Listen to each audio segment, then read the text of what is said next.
Ok, bonjour tout le monde. Donc, vous pensez vendre votre maison. Je vous parle aujourd'hui de l'importance de trouver des bons comparables.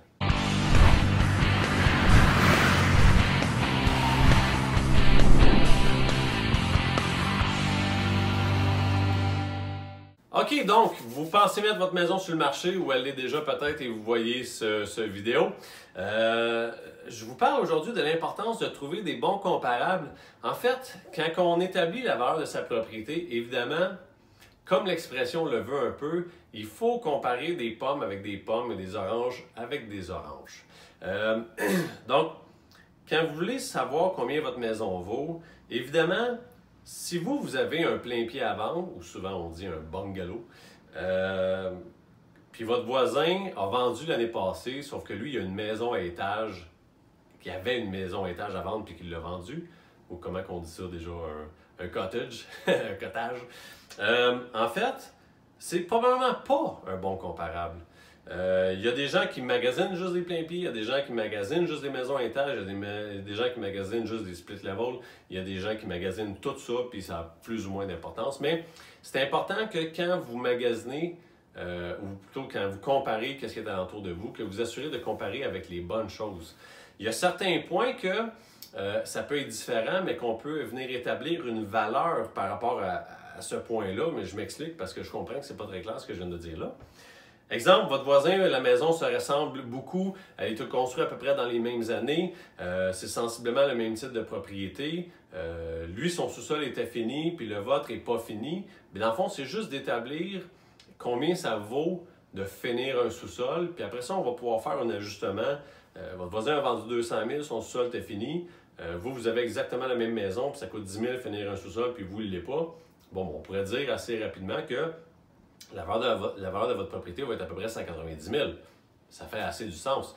Mais il y a des points comme ça où il faut comparer premièrement le même type de maison. Faites attention aussi de ne pas trop changer de secteur. Certains secteurs dans une même ville vont avoir différentes valeurs. On prend une maison qui va valoir, encore une fois, mettons 200 000 dans un secteur. Si on prenait cette maison-là puis on la déplaçait complètement de secteur, peut-être qu'elle va valoir 175 000 tout d'un coup. Peut-être qu'elle va valoir 225 000 parce qu'on est dans un secteur recherché qui vaut un petit peu plus cher. Fait que le secteur dans lequel vous voulez vendre ou est-ce que vous êtes établi, faites attention quand vous évaluez votre propriété de s'assurer que vous respectez votre secteur.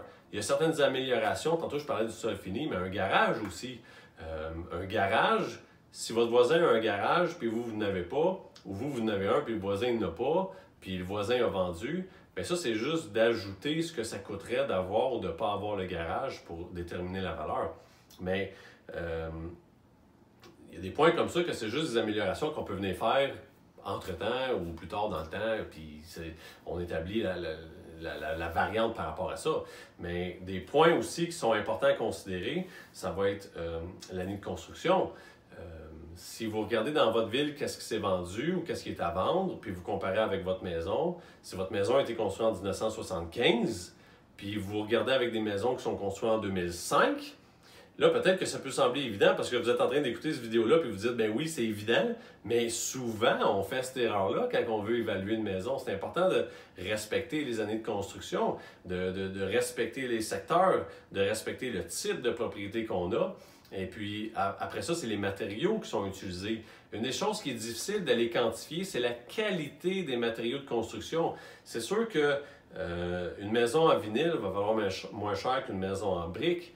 Un toit de tôle va valoir plus cher qu'un toit en barre d'eau.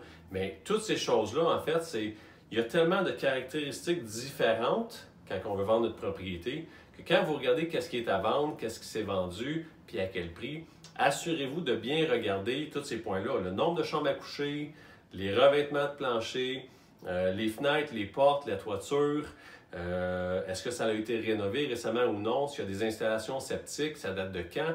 Faut-tu refaire les installations septiques bientôt? Aussi, le secteur, garage, pas de garage. Donc, c'est tous des points. Assurez-vous que quand vous voulez savoir combien votre maison vaut, essayez de trouver des comparables qui sont le plus près possible de ce que vous avez à vendre et ça va vous aider à avoir une meilleure idée. Si jamais vous avez des questions ou quoi que ce soit, vous pouvez me les demander directement dans mon site internet. Ça va me faire plaisir de vous répondre. À bientôt. C'était Sébastien Cloutier.